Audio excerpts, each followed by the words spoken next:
Good morning बच्चों। चलिए हम लोगों ने अगले वीडियो में क्या पढ़ लिया था, परासरण दाब के कुछ न्यूमेरिकल पढ़े थे और समपरासारी विलयन के बारे में हमने आपको बता दिया था। उसके बाद का जो वीडियो है वो कट हो गया था, उसमें आज हम लोग उसके न्यूमेरिकल भी देख लेंगे। समपरासारी के भी कल बनाए गए थे लेकिन वो समस्या है, वीडियो में कुछ प्रॉब्लम हो गई थी। चलिए आज हमारे सामने आप एक फिगर देख रहे हैं। जैसा कि हम लोगों ने परासरण दाब समझ लिया है तो उसी से संबंधित एक विधि होती है जिसका नाम क्या होता है, बर्कले हार्टले विधि। कुछ भी इसमें नया नहीं है, सिर्फ फिगर हो सकता है आपको नया लग रहा हो, बाकी अगर आपके कॉन्सेप्ट क्लियर हैं तो बिल्कुल इजी होने वाला है। देखिए ये एक फिगर अलग से बर्कले हार्टले प्रोसेस में बनाया गया था, तो थोड़ा सा क्लियर फिगर है और थोड़ा समझने में आसानी होती है। देखिए हम लोगों ने क्या समझा था कि किसी भी विलायक से विलयन की ओर जो गति होती है उसे क्या बोलते हैं, परासरण। और उसे रोकने के लिए जो न्यूनतम दाब लगाया जाता है उसे हम लोग क्या बोलते हैं, परासरण दाब। अब उसी को यहां दिखाने के लिए देखिए, यहां से एक निकास नली के द्वारा वाटर को भरा गया है, ये वाटर का पॉइंट है, ठीक है। यहाँ एक सिलेंडर का मतलब होता है कोई ऐसा पॉइंट जिसे मापने में थोड़ा सा आसान रहे कि लेवल गिर रहा है कि लेवल बढ़ रहा है, ठीक है। और उसके अंदर ही ये दूसरे पार्ट में सोडियम क्लोराइड का घोल है, ठीक है। अब देखिए होना क्या है इसमें, हम लोग ये देखेंगे कि परासरण क्रिया इसमें कहां पे हो रही है और उसके रोकने के लिए क्या प्रोसीजर किया जा रहा है, उसी को समझने के आधार पर हम लोग परासरण दाब को समझेंगे। अब देखिए इसमें, देखिए ये आपको एक झिल्ली नुमा अलग दिख रही होगी, ये पार्ट आपको ऐसा लग रहा होगा अलग है, लेकिन ये पार्ट इसके अंदर ही होता है।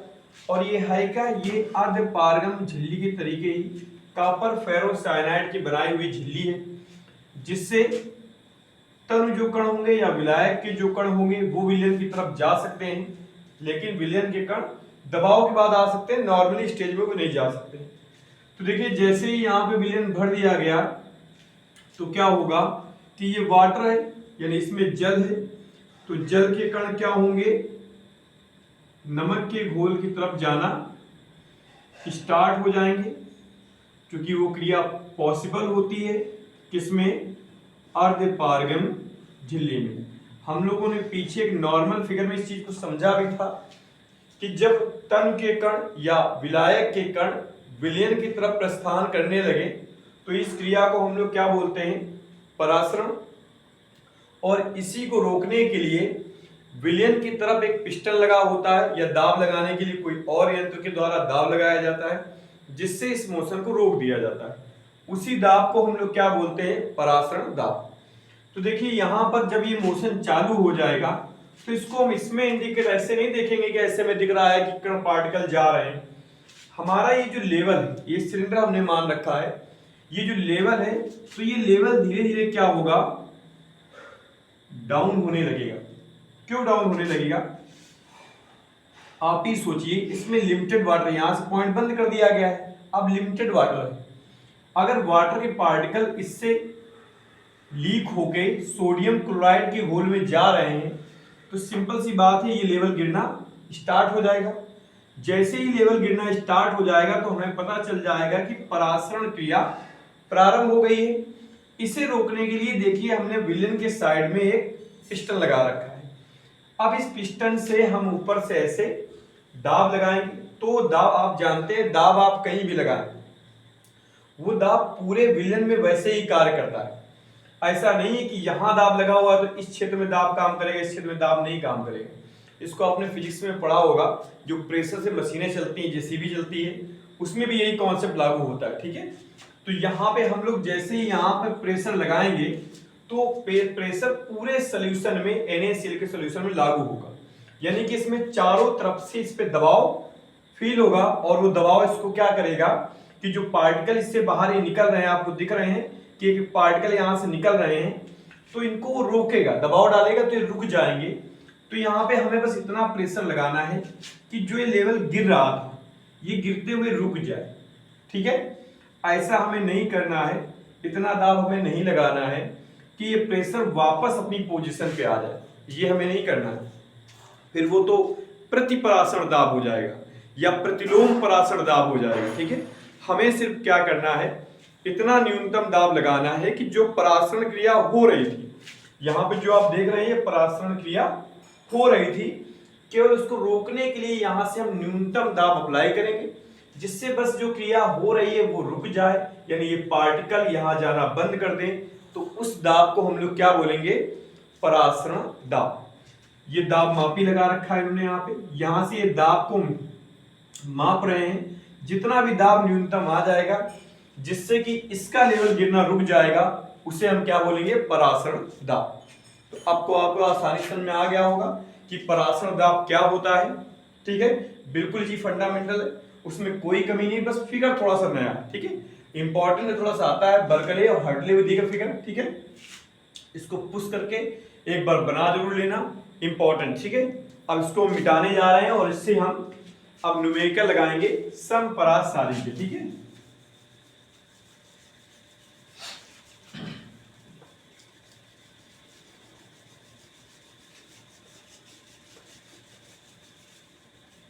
चलिए कल हम लोगों ने देखिए क्या पढ़ा था, यहां चलिए लिख दे रहे हैं। कल हम लोगों ने पढ़ा था समपरासारी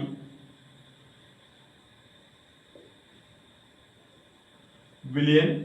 जिसने वीडियो ये ना देखा हो तो प्लीज प्रीवियस वीडियो जरूर देख लें। ये आपके क्लास 12th का पहला चैप्टर चल रहा अभी, और अभी लॉन्ग टाइम चलेगा क्योंकि इसमें काफी सारे कॉन्सेप्ट है।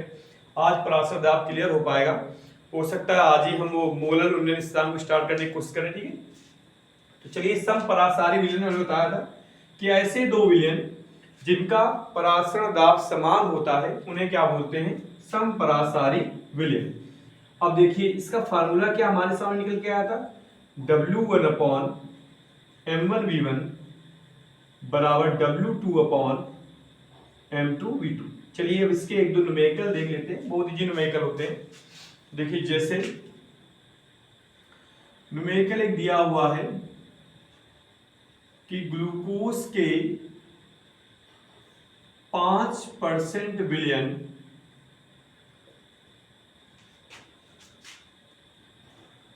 पदार्थ X के 10% विलयन के साथ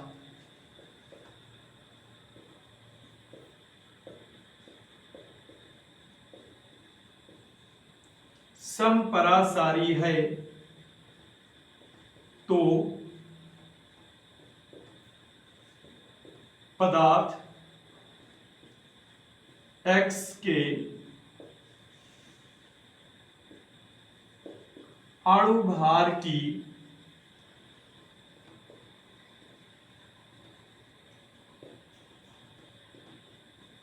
गणना की। ठीक है, न्यूमेरिकल आप जरा देखिए न्यूमेरिकल में क्या दिया हुआ है।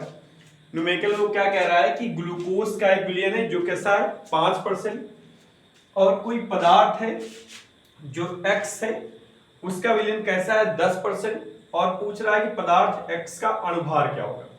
तो हमारे पास देखिए दो सोल्यूशन है, एक को हमने पहला मान लिया, एक को दूसरा। पहला हमने ग्लूकोज को माना है, इसमें W1 कितना हो जाएगा, बहुत अच्छे से आपको हमने पुराने न्यूमेरिकल में समझाया है। परसेंटेज का सवाल कभी दिख जाए आपको कुछ भी नहीं करना है, W वही होता है जो परसेंटेज दिया होता है।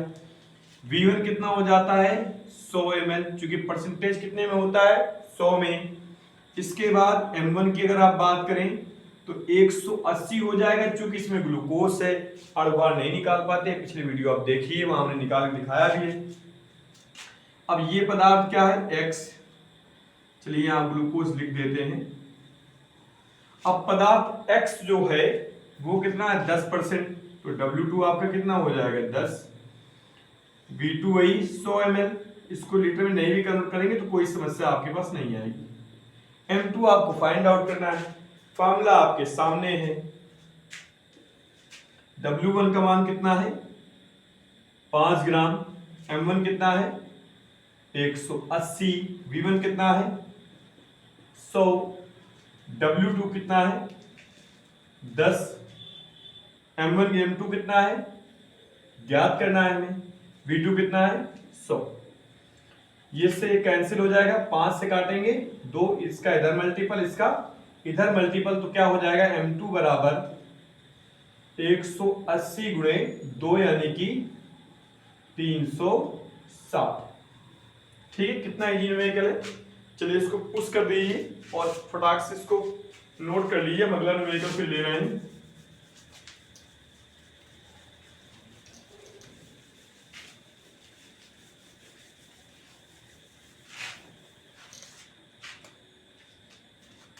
देखिए एक और न्यूमेरिकल ले लेते हैं, वो भी अच्छा न्यूमेरिकल है। यूरिया के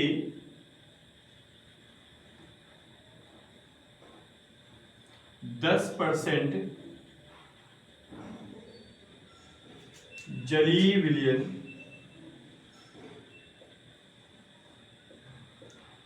ग्लूकोज के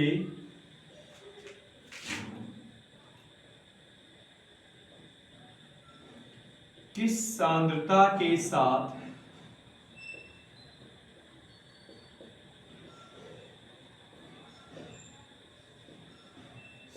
समपरासारी होगा।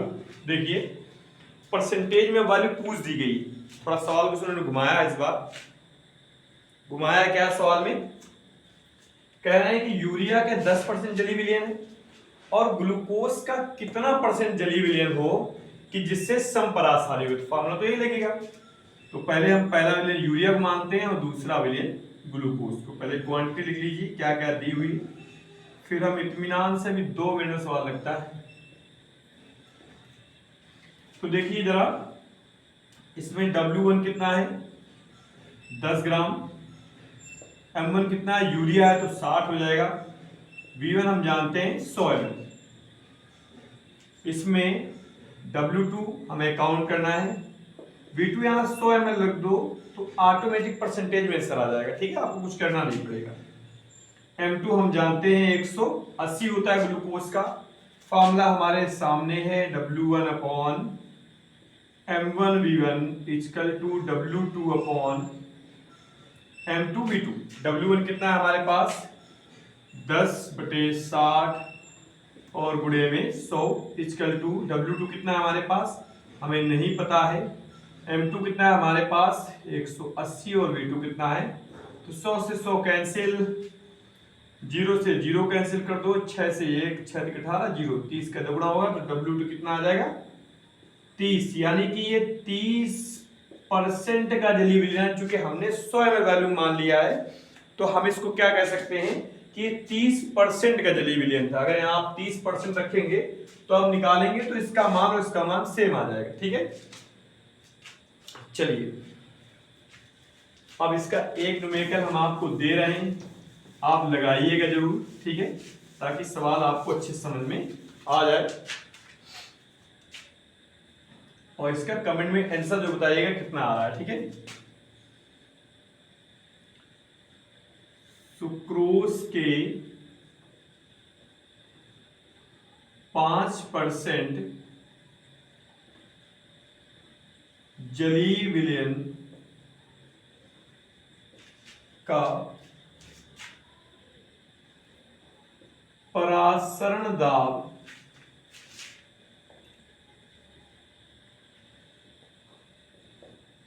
पदार्थ X के 15% जलीय विलयन के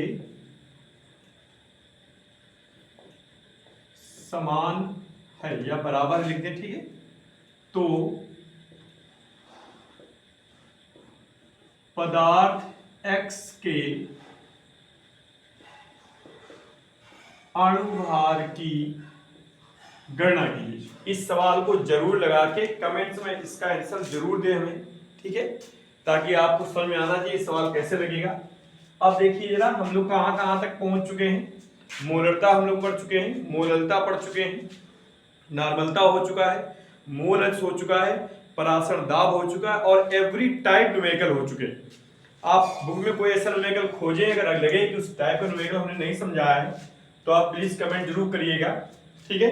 और कल हम लोग लेके आएंगे मोलर उन्नयन स्थिरांक और मोलर ऑनमन स्थिरांक, क्योंकि दोनों एक जैसे हैं, और बहुत अच्छे से समझाएंगे जो हम लोग घर में देखते हैं उसकी लैंग्वेज समझाएंगे कि मोलर उन्नयन स्थिरांक होता क्या है, क्योंकि घटनाएं अपने घर में होती, मोलर ऑनमन स्थिरांक होता क्या है, ठीक है, और उसको समझ के उसके न्यूमेरिकल कर लगाएंगे, ठीक है। आज के लिए बस इतना ही, मिलेंगे नेक्स्ट वीडियो में।